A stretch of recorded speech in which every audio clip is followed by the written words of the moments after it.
Hello students, इस video के अंदर हम लोग डिस्कस करेंगे एपिस्टैक्सिस के बारे में। सो एपिस्टैक्सिस क्या होता है, बेसिकली इसको अच्छे से डिस्कस करते हैं। सो एपिस्टैक्सिस क्या होता है ना, बेसिकली जब नोज से ब्लीडिंग होती है ना हमारी, उसको हम लोग बोलते हैं एपिस्टैक्सिस मेडिकल टर्म में। ठीक है।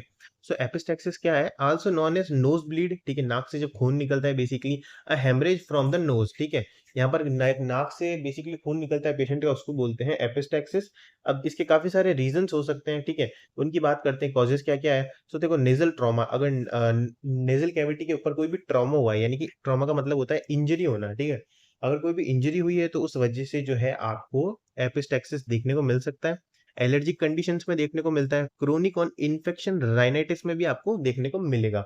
अगर बात करें राइनाइटिस के बारे में, तो राइनाइटिस पे हमने डिटेल में वीडियो बना रखी है, आप जाकर देख सकते हो ईएनटी डिसऑर्डर्स की प्लेलिस्ट के अंदर। ठीक है। नेक्स्ट है हमारे पास केमिकल इरिटेशंस। कोई भी केमिकल से जब किसी भी पर्सन को इरिटेशन होती है, तो उस केस के अंदर भी कुछ सिम्टम्स होते हैं, जैसे कि नोज से ब्लीडिंग आना। इसी के अलावा कुछ मेडिकेशंस भी हो सकती है, और नेजल स्प्रेज यहाँ पर जो है रेस्पॉन्सिबल होते हैं। Dry of the nasal mucus from the low humidity. ठीक है, लो ह्यूमिडिटी की कंडीशन में हो सकता है।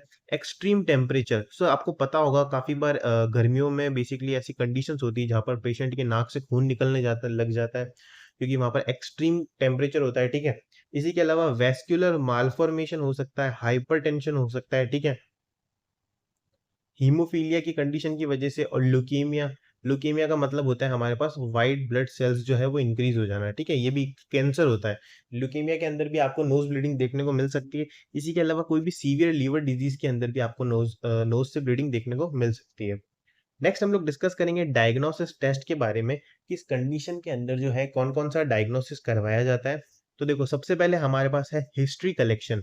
पेशेंट का हिस्ट्री कलेक्शन लिया जाता है, पुराना जितना भी हिस्ट्री है, कि उसको कोई कैंसर है, कोई डिजीज है, या फिर कोई भी ट्रॉमा हुआ है, उन सारी चीजों के बारे में हम लोग एग्जामिन करते हैं। ठीक है, फिजिकल एग्जामिनेशन करते हैं पेशेंट का, फिजिकली उसको पूरा असेस करते हैं कि नोज के ऊपर कोई भी हेमरेज है, या फिर पेशेंट जो है वो काफी ज्यादा हाई टेम्परेचर वार्म इन्वायरमेंट से आया है कि नहीं आया है। ठीक है, इसी के अलावा कंप्लीट ब्लड सर्कुलेशन टेस्ट भी करा जाता है। ठीक है, ताकि सीबीसी करने से आपको पता चल जाएगा कि मान लो डब्ल्यूबीसी का जो लेवल है वो बहुत ज्यादा इंक्रीज है, इसका मतलब जो है ल्यूकीमिया की कंडीशन जो है हो सकती है। ठीक है, इसके अलावा एक्सरे यहाँ पर करवाया जाता है, और सीटी स्कैन जो होता है वो भी डायग्नोसिस के अंदर यहाँ पर हेल्प करता है।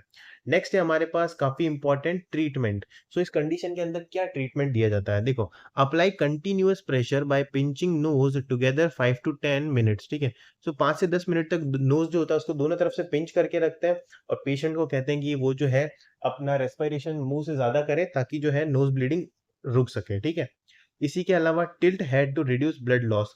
एक पेशेंट का जो हेड है उसको टिल्ट कर सकते हैं, पेशेंट को हम लोग सुला भी सकते हैं इस कंडीशन में। If no improvement, pack nose with the vasoconstrictor for 10 minutes. तो वेसो कॉन्स्ट्रिक्टर से जो है 10 मिनट तक नोज को पैक कर सकते हैं हम लोग। इसी के अलावा रिसक्सिटेशन विद आईवी फ्लूइड और possibly blood transfusion may be necessary for severe blood loss to prevent hypovolemic shock.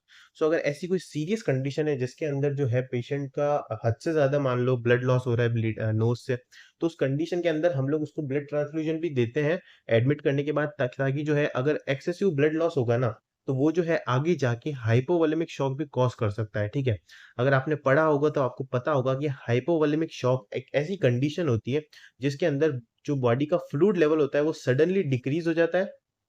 ठीक है, जिसकी वजह से जो भी टिश्यूज और वाइटल ऑर्गन है ना, उनको जो है प्रॉपर अमाउंट में ब्लड ऑक्सीजन नहीं मिल पाती है, और पेशेंट जो है उसकी डेथ भी हो सकती है। ठीक है, सो हाइपोवोलेमिक शॉक की जो यहाँ पर सीवियरिटी है उसको ध्यान में रख के यहाँ पर काफी बार आईवी फ्लूइड्स या आईवी ब्लड ट्रांसफ्यूजन भी यहाँ पर करवाया जाता है। ठीक है, सो आई होप आपको सिंपल सा टॉपिक समझ में आया होगा। आप चाहो तो इसकी पीडीएफ जाकर डाउनलोड कर सकते हो टेलीग्राम चैनल एनएसजी लाइब्रेरी से।